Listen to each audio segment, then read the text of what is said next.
Praise the Lord.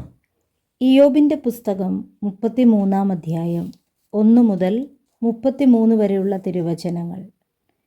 എങ്കിലോ ഇയ്യോബേ, എൻ്റെ ഭാഷണം കേട്ടുകൊള്ളുക, എൻ്റെ സകല വാക്കുകളും ശ്രദ്ധിച്ചുകൊള്ളുക.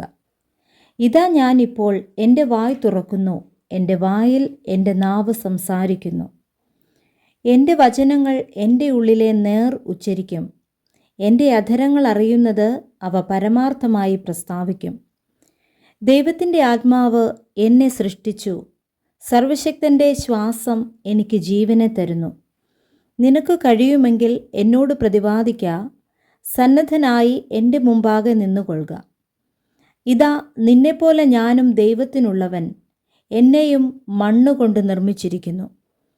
എൻ്റെ ഭീഷണി നിന്നെ ഭയപ്പെടുത്തുകയില്ല, എൻ്റെ ഘനം നിനക്ക് ഭാരമായിരിക്കുകയുമില്ല. ഞാൻ കേൾക്കെ നീ പറഞ്ഞതും നിന്റെ വാക്ക് ഞാൻ കേട്ടതും എന്തെന്നാൽ, ഞാൻ ലംഘനമില്ലാത്ത നിർമ്മലൻ, ഞാൻ നിർദോഷി, എന്നിൽ അകൃത്യവുമില്ല. അവൻ എൻ്റെ നേരെ വിരുദ്ധങ്ങളെ കണ്ടുപിടിക്കുന്നു, എന്നെ തനിക്ക് ശത്രുവായി വിചാരിക്കുന്നു. അവൻ എൻ്റെ കാലുകളെ ആമത്തിലിടുന്നു, എൻ്റെ പാതകളെയൊക്കെയും സൂക്ഷിച്ചു നോക്കുന്നു. ഇതിനു ഞാൻ നിന്നോട് ഉത്തരം പറയാം, ഇതിൽ നീ നീതിമാനല്ല, ദൈവം മനുഷ്യനേക്കാൾ വലിയവനല്ലോ.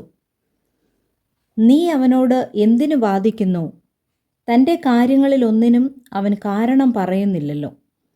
1 2 വട്ടം ദൈവം അരുളി ചെയ്യുന്നു, മനുഷ്യനത് കൂട്ടാക്കുന്നില്ല താനും. ഗാഠനിദ്ര മനുഷ്യർക്കുണ്ടാകുമ്പോൾ, അവർ ശയ്യമേൽ നിദ്ര കൊള്ളുമ്പോൾ, സ്വപ്നത്തിൽ രാത്രി ദർശനത്തിൽ തന്നെ അവൻ മനുഷ്യരുടെ ചെവി തുറക്കുന്നു, അവരോടുള്ള പ്രബോധനയ്ക്ക് മുദ്രയിടുന്നു. മനുഷ്യനെ അവൻ്റെ ദുഷ്കർമ്മത്തിൽ നിന്ന് അകറ്റുവാനും പുരുഷനെ ഗർവത്തിൽ നിന്ന് രക്ഷിപ്പാനും തന്നെ. അവൻ കുഴിയിൽ നിന്ന് അവൻ്റെ പ്രാണനെയും വാളാൽ നശിക്കാതെ വണ്ണം അവൻ്റെ ജീവനെയും കാക്കുന്നു. തൻ്റെ കിടക്കമേൽ അവൻ വേദനയാൽ ശിക്ഷിക്കപ്പെടുന്നു.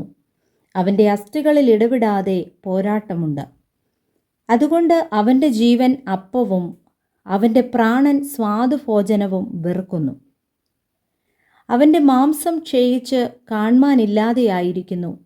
കാൺമാനില്ലാതിരുന്ന അവൻ്റെ അസ്ഥികൾ പൊങ്ങി നിൽക്കുന്നു. അവൻ്റെ പ്രാണൻ ശവക്കുഴിക്കും അവൻ്റെ ജീവൻ നാശകന്മാർക്കും അടുത്തിരിക്കുന്നു.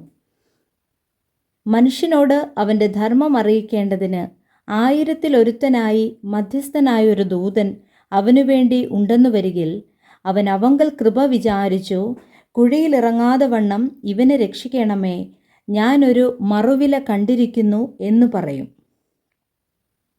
അപ്പോൾ അവൻ്റെ ദേഹം യൗവന ചൈതന്യത്താൽ പുഷ്ടിവെക്കും. അവൻ ബാല്യപ്രായത്തിലേക്ക് തിരിഞ്ഞു വരും. അവൻ ദൈവത്തോട് പ്രാർത്ഥിക്കും, അവൻ അവങ്കൽ പ്രസാദിക്കും. തിരുമുഖത്തെ അവൻ സന്തോഷത്തോടെ കാണും. അവൻ മനുഷ്യന് അവൻ്റെ നീതിയെ പകരം കൊടുക്കും.